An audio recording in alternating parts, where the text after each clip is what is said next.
The self-destruct sequence has been activated. Repeat, the self-destruct sequence has been activated. This sequence may not be aborted. All employees proceed to the emergency car at the bottom platform. Okay, we lit it just like a fuse, so no need to pick and choose. Welcome to 2020, where we do more than interviews. The hottest be coming through, jumping knowledge on all of you. Get a peek at the front of you with the truth that they offer you. Yeah, hands up, we doing it for the culture. To give artists and businesses more exposure. Keeping it real and stay solid just like a boulder. It's about to go all the way down, can't get no lower. Chasing my dreams, know that they get no slower. But if I stay running, I promise they getting closer. Moreover, success my older. And if you're sleeping on me, I'm waking them up like Folgers. I told you, coming from the land with the tide roll. Well, we'll be on a whole different vibe though. We like to ride slow and keep our windows tinted so you really can see us like Stevie Wonder waking up with his eyes closed. Yeah, got the kind of flow that rock the boat. On my 16s of pounds of dope. And if you figure you can hang with me on the mic, then grab some rope. Matter of fact, better grab some hope while you at it. We keep it live, it's time to tune in. Turn up the sound on what you're using. It goes so hard, I think it's bruising. The show is 2020, no need to zoom in. Yeah.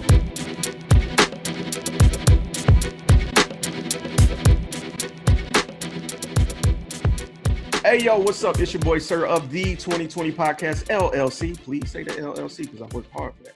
But anyway, we're doing another Business Minute. Today, I got two independent wrestlers, young black independent wrestlers today. I got Pure Ignorance in the building. How are y'all doing today, bro? Doing great, brother. Oh, yeah, most definitely. Blessed to be on this podcast. Thanks for having us. Hey, man, look, this is a new endeavor for my podcast that we're doing this. If anybody knows anything about some of us at 2020, because we're a group collective, kind of like a network to be, we are all huge wrestling fans, huge. And so one day we was like, you know what? What if we just started interviewing independent wrestlers? Like, what would they say if we just asked, to get them down here just to holler at us one-on-one? And we started sending out, fillers and emails. And honestly, the other day, I sent you a message and you replied almost immediately. I was like, yo, let's do it. I'm down. So again, I want to say thank you for taking time out of y'all day to do this, because y'all could be doing anything right now, but y'all chose to take this time and sit here and tell us about you guys' experiences. So thank you. Oh yeah, no problem, man. No problem. I do a podcast as well, so I've been on that end, trying hitting wrestlers up. So I totally understand. Right. It's something. Let's just leave it at that. All right. So one of my first questions I want to ask, because you both have been here, and I did, like I said, I did do a little bit of background on you both. So if I may ask, the first thing I want to know, and we'll start with you, Chaz, and then we'll get to you, Prince, afterwards. How did you guys get into your first foray with professional wrestling? So I guess I'll start off, and I'm gonna use the I don't hold no cut cards, and because in professional wrestling, this is kind of like the taboo to mention, but I did backyard wrestling. It's funny because a lot of people think that backyard wrestling kind of died off in the early 2000s, but backyard wrestling is still a very prevalent thing today, and I started backyard wrestling my sophomore year in high school, and I did that for legitimately 10 years. And I just stopped last year, and I just became a pro wrestler this year. I started my training in March. So wrestling has always just been in my life. I remember my earliest memory is going to Virginia with my grandmother, and every Monday night watching Raw, and every Friday night watching SmackDown, and she's like, "Gotta turn on my wrestling," and I've been hooked ever since. All right, cool. Well, Prince Mac, what about you, bro? For me, it was the same thing. We both went to the same school. My best friend, he hated me at the time because I was an asshole. I was literally an asshole in school. He still is an asshole. I still am an asshole, but it was way worse in high school. Consistency. He didn't like me, and I came up to him one day. I was like, "Yeah, I heard you do that backyard wrestling." And he was like, "Yeah, what of it?" I was like, "I want to be a part of that." And ever since then, I've been in it. I've had family that have taken me to wrestling shows, uncles and aunts that just love it. So it's always been like around. So I just love it. Okay. And so you've been probably around the same time frame then. as far as experience goes? Yes. I started professionally 2 years ago. I was actually going to quit. I wasn't doing stuff that I liked. They had me doing a character that wasn't me. And he actually saved my career. He actually helped me come back into it, honestly. Wow. Okay. And we're going to come back to that because I want to hear that story. First person. So with you guys having family that was, really into wrestling and it kind of passed on to you, kind of like that passion build. I have to ask this question going in. Was there any particular promotion that you found yourself gravitating towards, in your younger years? So for me, the typical WWE, that's just, I mean, everyone thinks wrestling is WWE, but as you get older, you find out that, there's, wrestling isn't WWE. It's just one branch of WWE. But the one thing I can say that I was blessed with my grandmother was that she watched wrestling. So she watched WWE, but she also watched Impact. And I was fortunate enough to watch Impact right before it got stupid. When AJ Styles was there, right when Kurt Angle's around 06 to I want to say 2011. Okay. I was really heavy on Impact, and that's what really wanted me to become a wrestler was AJ Styles. AJ Styles is one of my favorite wrestlers. I kind of I modeled off of AJ Styles, but Impact back then and Impact now, so post Slammiversary this year, Impact, and I watch a little bit of everything really. Nowadays though, I watch NWA, I watch ROH, watch a little bit of New Japan, MLW. I watch it all, and now with IWTV, I watch all the indie feds. All right. Dope. You got a nice little repertoire of, of a collection there. What about you, Prince? Always had WWE, of course. Everybody always watches like WWE back in the day. Currently, what I like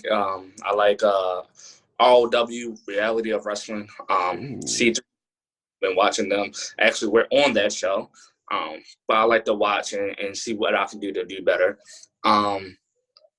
Ring of Honor, I love the Purr tournament. I love technical wrestling, so stuff like that. It really it motivates me. Seeing like Jonathan Gresham wrestle, like that dude is insane. I love watching this dude wrestle. Okay. I like what you guys are getting into because, not gonna lie, when it comes to wrestling, not to show my age, but some of us older guys can kind of tend to be the gatekeepers of wrestling. Like, yeah, you like wrestling, but what you know about WCW, boy? Like you said, and you gave an abstract one. You said Reality of Wrestling, and that's Booker T's promotion that he's running out of Texas. And I'm a big fan of that one as well. So that's enlightening to see that you're checking out other promotions that aren't like the main stage. You know what I'm saying? Like it's because essentially it's a kind of like his own training facility because those are his students. And so that's really enlightening because that's a great way to keep your finger on the pulse of what's going on. You don't look at who's here now, you look at who's coming. Yep. Yeah. So kudos to both of you. If I may say so myself, I'm a huge New Japan guy. I was elated with the G1 Classic this year. And I feel you when it comes to the technical wrestlers. I'm a huge Jack Sabre Jr. fan because the things I can see him do with the human body is art. Is essentially amazing. It reminds me of the catch wrestling style of like the 1930s and things like that. But we'll get off about that. This is about you guys. So I gotta ask. I said I was gonna loop back around to this. How did you guys become a tag team?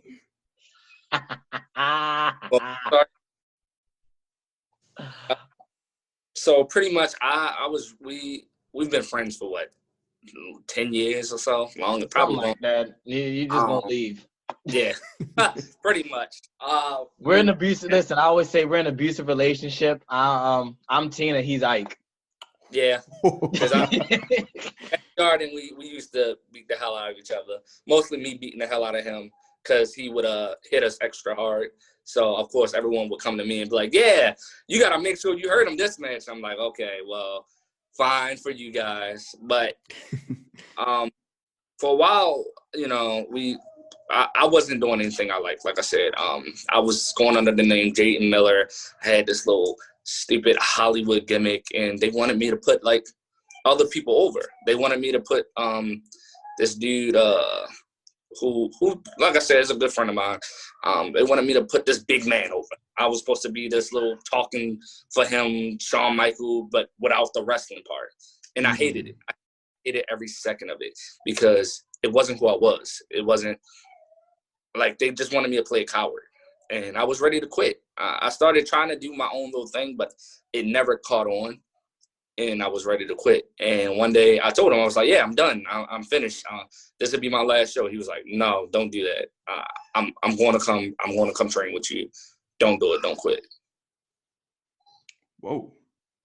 That is a real thing. Burnout is the worst thing that could happen to a passion of yours. It's like a slow poison. And if I'm gonna be candid, there's levels to it. But once you hit that level of fuck it, which I feel like you were at, it's kind of hard to come back from that. So, Chaz, on your end, like, how did you go about recognizing this and working with him? So, like he had said, we've been friends literally for 10 years. And he was one of the people we call our little circle of yarders. There's a group of us that we call the originals. We call themselves the Generation Originals. It was the guys that were there when we were literally in, the field of our high school. And then, we stuck with it and moved up, when we were there during the humble beginning. So he was one of the originals. So, and I saw the talent that was there. I knew he was good. And he was good on that level even before he even got professionally trained. So I knew he had the talent. He was one of the first ones to make the step to go pro. And he was always technically sound. I've always told him he's a technical beast. If he gets out his head and just slows the fuck down, he's a technical beast. And he is. And I could tell he was doing stuff that he didn't like. And I like to tell him, I said, don't let these indie flippy dippy guys pollute the business. When you got actual talent, don't let these untalented marks pollute the business. You're talented. Give me just wait for me. I'll be up there, and that maybe we can do this tag team. And that's just happened. I wasn't gonna let him quit, without at least trying to do this tag team thing with me. Because I hate singles wrestling. Really? I hate it. I absolutely hate it. Wow. You know what? Now that you say it out loud, I can understand why, if I may assume why, if you give me just a moment. Mm-hmm. When you have someone like your relationship that you have with Prince, 10 years of chemistry, of working with each other, you know each other's moves, you know your transitions, you know when, something's coming. You can kind of speak to each other through body language. Yep. Mm-hmm. So when you can get that consistently with someone, breaking apart from that and dealing with other people and having to learn their quirks and their quips and their tales and things, I can see how that can get to be kind of frustrating, especially if you aren't in sync. But if you have good harmony with Prince, I can understand why you want to keep that going, because at least the end of the day, you guys are going to be on point. Right. Facts. Yeah. And another thing is just like, if I'm gonna have fun doing this, I'm gonna have fun with my best friend. So I was like, why not? And I'm not gonna tag with no random schmuck. Like, and in the beginning, like we didn't always have like the perfect move set. We're still learning, and we've actually just now started getting our moves down pat, making sure it looks perfect on screen. Like just talking to each other, communicating. How can we make this move better? How can we make our next tag team move look vicious? How can, it's always a communication thing with us. Like, we're constantly sending each other videos. We're constantly looking at other tag teams. We're constantly watching other promotions together to see, like, okay, well, what are they doing to get over? What are they doing to better themselves? And how can we add that to our repertoire? So always got to, like we said, study your craft. You got to keep sharpening your blade. I believe it was Kofi Kingston who said that when he was explaining when he won the world title, that he just kept his blade sharp over after all those years of wrestling and being fed up. Like you said, Prince, you know, Kofi also had a situation where he felt like he had reached the ceiling and he wasn't going anywhere, but an opportunity presented itself. And that's probably one of my top WrestleMania moments, being honest with you. So for the culture, I just want to give you your flowers, Prince, on not giving up, even though you felt that it was close to it. You know, you had your fill of the bullshit. It's great to see that you had someone in your corner who saw more than you could at the moment.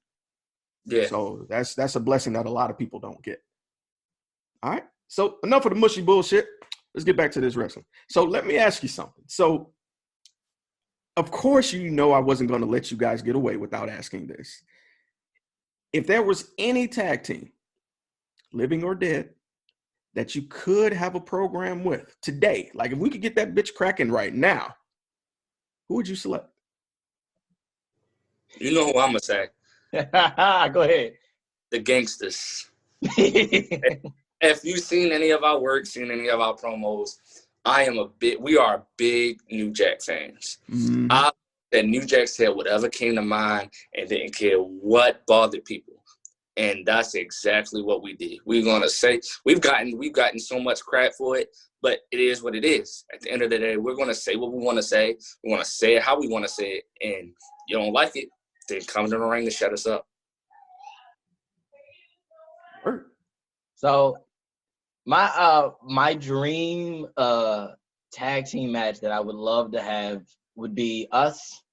It's kind of a tie. It's us versus FTR, which is probably any tag team would say that.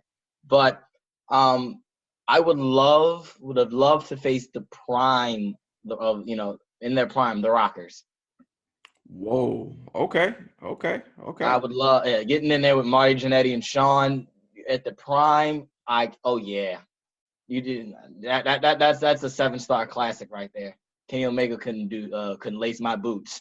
Hey, hopefully he hears that in response. Hopefully. I'm messing with you. I find that interesting because, of course, what people would mostly say is the Rockers who are reincarnated now are pretty much the Young Bucks. So it's enlightening to hear you say someone who is kind of like the precursor to the Young Bucks. You know, this also shows that you guys are really about this business, like you say you are. So I want to give you guys your flowers on that. I'm really impressed with what I'm hearing. Thank you, sir. Thank you. You gotta be a student of the game. Who said that? He said, but in order to be, you know, really good at something, and if you really care and passionate about it, you gotta be a student of the game. So I feel like we really pride ourselves in trying to become students of the game. Because, you know, eventually we want to be, you know, known as, you know, one of the best tag teams to ever step foot on the planet. You know, we want to be in that conversation when people talk about the best tag teams. They mention the FTR, they mention the Bucks, they mention all these other teams. I want Pure Ignorance to be featured in that conversation as well. All right. I'm with it. So I have to ask and give my camera some time to catch up to what we're saying. Hold on. Come on. We good? Okay, I think we're good. All right. So who came up with the name Pure Ignorance? So Pure Ignorance, it was our group's name. We are about 6 or 7 of us, just 6 or 7 of us that just are friends, that have been friends since we started yarding together, been friends since, you know, high school. That was our group name, Pure Ignorance. So I was like, why change it? Why change anything that we're doing? This is us. This is who we are. So we might as well keep going with who we are. Okay, keep it close to home. Stone Cold once said something, and I'm a huge fan of his podcast as well. He mentioned that your character is just an amalgamation of who you are, just dialed up to 11. Yep. So the fact that you're taking your personal experience of your personal, you know, relationship and just cranking that bitch up and adding attitude with it, I'm with it. And I find it funny that you guys mentioned that, you know, you studied, or Prince did. He mentioned that you guys studied the Gangsters. I saw that promo that you guys did on Instagram, and I was laughing my ass off because I was like, this reminds me of a particular attitude of someone, but I couldn't put my finger on it. But now that you say it. Yeah. And we got a lot of, that was one of the promos that we got a lot of shit for. Like when we first came out and we was like, all right, we're going to do something different, because a lot of indie guys, they don't shoot promos. They don't talk. There's no need. If you can flip and you can do a 450, you can do a 630, why you need to talk for? So we was like, all right, we're going to do something different. We're going to talk. We're going to say stuff. We're going to make people listen. And when we said that, we had so many people listening, whether it was good or whether it was bad. Oh yeah. And the funny thing is this: we ain't tell a lie. You know, it was supreme facts. It was extremely large facts being spit. It was just the audacity of it. And as long as they're reacting, you're doing what you're supposed to do. Yep. And that's what I told Prince. I said, because he was like, oh, were we going too far? I said, listen, if we going too far, all right, let's take it even further. I was like, they'll tell us when we have to dial it back. Mm-hmm. If no one's telling us to dial it back, let's keep pushing the envelope, because what we do, and I'm gonna keep it $150, like we make white people mad. We make white people mad with what we say, and I mean that's what it is. So let's push the envelope. Let's keep poking the bear until the bear bites back. And so far, the bear hasn't bit back yet. So exactly, because honestly, we're taking everything that's going on in today's society. Because why not? Yeah. Why not use what's going on? Why not use like Black Lives Matter? Because that's our life. That's what we're constantly having to deal with. So why not use that? I'm a proponent of that, bro. And I'm glad that you're using it in a way that brings more attention to it, because it needs to be known that we do matter. I don't care what they feel like it means. They can take their interpretation and shove it somewhere. But at the end of the day, they're going to know that we matter. And I appreciate you guys for doing that, honestly. Really. Oh, yeah. The ultimate goal is just, like, it shouldn't have took this long for Kofi Kingston, or not even just say Kofi Kingston himself, but a Kofi Kingston to have that moment at WrestleMania. Right. It shouldn't have taken us this long to have, to showcase Black wrestlers, not just shucking and jiving, and, to show us in serious lights and actual serious characters. So, we just want to do that on a tag team basis, because besides what? Honestly, the Nation, really? Who were a good Black tag team that you can name off that's besides the New Day recently? Recently? It's tough. No, exactly. Exactly. Well, so it's like Black wrestlers can, make money. You can promote Black wrestlers and your shows, people will come to your shows. Like, they're marketable. And, and they're marketable just being themselves and not just being, a quarter. Dancing all around like that. Yep. Where you typically see in wrestling. Honest. I love this, guys. I love this. You guys have said a mouthful. So I'm going to end this with my final question. And it's kind of like my infamous one, because it's kind of a long-term question, and you guys are young, so fuck it. All right. So where would you guys like to see yourselves, whether it be in the industry or just overall? Because as Black people, as gentlemen, as young men, you guys are more than just wrestlers, of course. Where would you like to see yourselves in 1 year, in 3 years, and in 10 years? Go ahead, you go first. So, okay. In a year, I definitely think we would be really, as far, I think, tipping the iceberg as far as getting our names out there. I think, once the pandemic and everything blows over finally, and when fans are allowed to start coming to shows and more shows are starting to run, I truly feel like, we will be seen more. So I think our name's going to get out there more. 3 years, I definitely can see us starting to hit that that indie scene where we're looking at an ROH, MLW, possibly in New Japan. And in 10 years, best believe one of us is turning on somebody in the feud on WWE or AEW. I love it. I love it. What about you, Prince?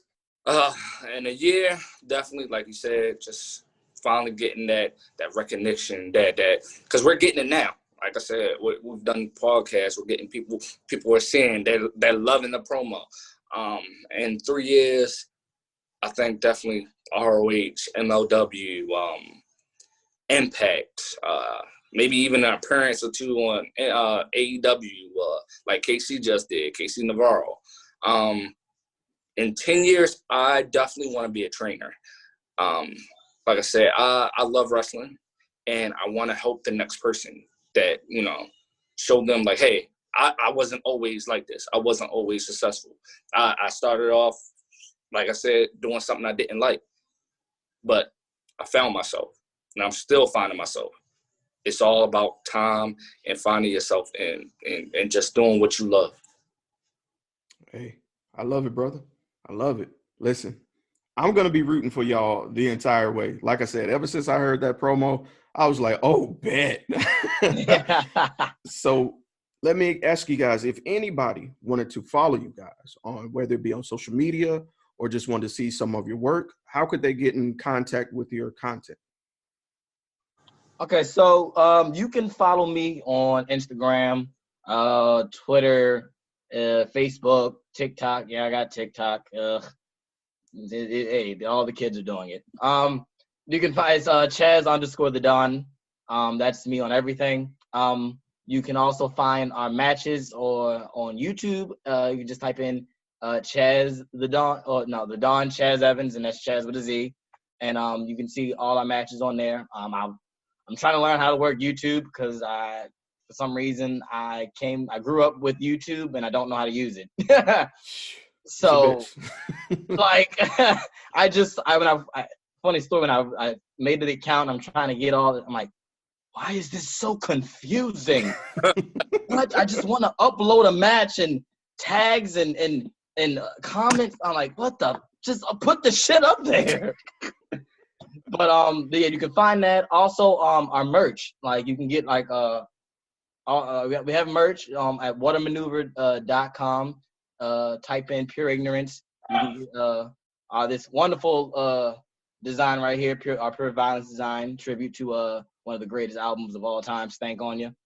And or you can get our catchphrase, which is Duffin Season. You can get a Duffin Season shirt, but that's whatamaneuver.com. Then just type in Pure Ignorance, and that's where you can find me and all that merch. Gotta sell that merch. And me, at Instagram at X_Prince Makavelli _X, and on Facebook and everything else, just Prince Makavelli. That's all you gotta do. Like I said, definitely you can cop. You see it in the background. Look at this amazing shirt. Come on, y'all know y'all want to go on What a Maneuver. Cop a shirt. Support. Black wrestlers. Black wrestlers matter. And yeah. Hey, and there it is, bro. Couldn't say it any better. And while they were talking, I'm pretty sure you saw the graphic I put pop up by their name. So click on that shit and follow them because they are genuinely hilarious. And that being said, again, guys, I appreciate you taking time out of your day to do this interview because you could have skipped over this message. You could have put me on scene and just not replied, but you did. So that being said, thank you again. Oh yeah, no problem. Thank you for having. Thank you for just sending a message. Hey man, always glad to support my brothers. And that being said, this has been your boy Sirr of the 2020 Podcast LLC. Don't you fucking forget the LLC. And look, again, Pure Ignorance. Follow them, YouTube. You already know what to do. And if you get a chance, go check out that promo. It is hilarious. So again, your boy Sirr, and we are out.